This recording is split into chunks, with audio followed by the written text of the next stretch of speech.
Del Evangelio de Mateo. Los 11 discípulos fueron a Galilea, al monte que les había indicado Jesús. Al verlo, se postraron, pero algunos dudaron. Jesús se acercó y les habló: Me han concedido plena autoridad en cielo y tierra.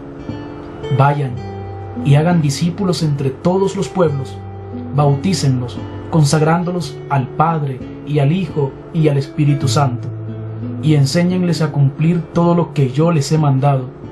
Yo estaré con ustedes siempre hasta el fin del mundo. Palabra del Señor. Gloria a ti, Señor Jesús.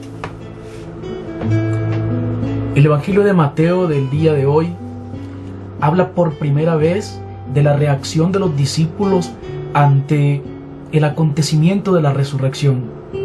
En esa escena recoge la experiencia pascual que nos narran el resto de los evangelios, atestiguándola con más detalles. Por lo tanto, es posible que esta duda de los discípulos, esa vacilación de los discípulos, ocurriera en un momento anterior a la narrada por Mateo. Pero en cualquier caso, lo importante es notar cómo los discípulos no creyeron fácilmente y no se dejaron llevar por un entusiasmo precipitado que podría disminuir después la credibilidad de su testimonio. Mateo, en su evangelio, concluye diciéndonos estas palabras del Señor, que envía a sus discípulos a todo el mundo para que den fruto. Y podemos distinguir tres partes en este discurso de Jesús. La primera parte, el título de suprema autoridad en el que funda su mandato de ir a todas las naciones. Segunda parte del discurso, el encargo o misión que reciben los discípulos de parte del Señor, de ir a enseñar, de ir a bautizar. Y tercera parte está la promesa de la asistencia que el Señor dará en esa tarea que ha de durar hasta el fin de los tiempos.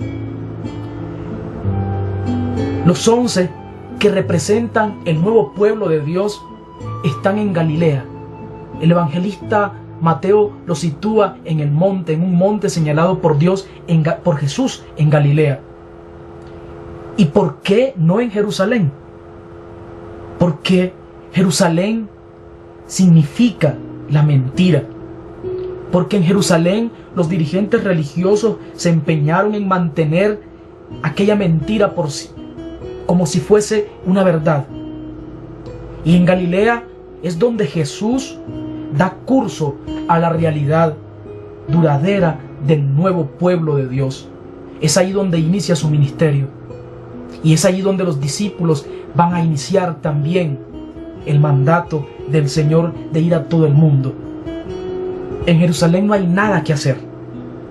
Es el ámbito de lo religioso, de la mentira, de la hipocresía. Por eso los 11 que son el nuevo pueblo de Dios se sitúan donde Jesús había comenzado. El templo ha quedado invalidado. Ya el Evangelio de Mateo nos había narrado en el momento de la muerte de nuestro Señor en la cruz cómo el velo del templo se rajó en dos, de arriba hacia abajo. La autoridad ya no está en el templo. La autoridad ahora la ejerce Jesús, que es el nuevo templo vivo, el nuevo templo espiritual, en el que todos nosotros estamos constituidos también en templo, porque como dice Primera de Pedro, somos templo vivo, somos piedras vivas que formamos parte de ese templo en unión con Jesús. Ese nuevo pueblo que ha recibido la autoridad de Jesús, porque Él también tiene esa autoridad que nos ha delegado a todos. En el versículo 18, me ha sido dada toda autoridad, todo poder en el cielo y en la tierra. Y es por eso que Él envía a los discípulos.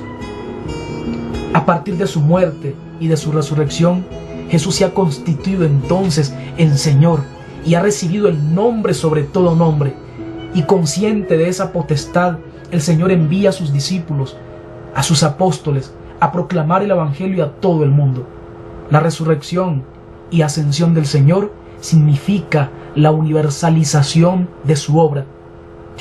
Si Él predicó solamente a las ovejas de Israel, lo que Él ahora envía, y a los que envía, no deben detenerse ante ninguna frontera. El que ha sido bautizado en el nombre del Padre, y del Hijo, y del Espíritu Santo, es de Dios, y a Dios ha de obedecer en todo. Pero la voluntad de Dios no es otra más que esta: que seamos sus hijos y que vivamos como hermanos, cumpliendo lo que Jesús nos ha mandado, que nos amemos los unos a los otros.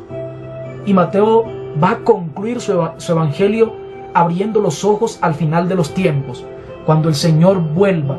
Mientras tanto, hay una promesa que es consolación para los que creemos en Él, y estamos en la tierra caminando, peregrinando. El Señor estará con nosotros todos los días hasta el fin del mundo. Esa confesión pública de la fe y la práctica manifiesta del amor fraterno son las señales de esa presencia de Jesús en medio de nosotros. Las dos cosas, la fe y el amor, son posibles gracias a la fuerza del Espíritu Santo que nos ha sido dado y que alienta nuestra marcha hacia el Padre. Jesús es el Dios con nosotros. Como inició el Evangelio de Mateo, cuando se le encomendó a José el cuidado de este niño que iba a nacer, y se le dice que será llamado el Emmanuel, el Dios con nosotros. El Evangelio concluye de igual manera diciéndonos que Dios está con nosotros. Jesucristo es el Emmanuel y estará por siempre con nosotros. Ánimo, hermanos, tenemos la misión de llevar la buena noticia a todas las gentes. La buena noticia en nosotros, hecho realidad en nuestras vidas, con nuestro ejemplo, con nuestros actos. Queremos, Señor Jesús, que vivas y reines entre nosotros.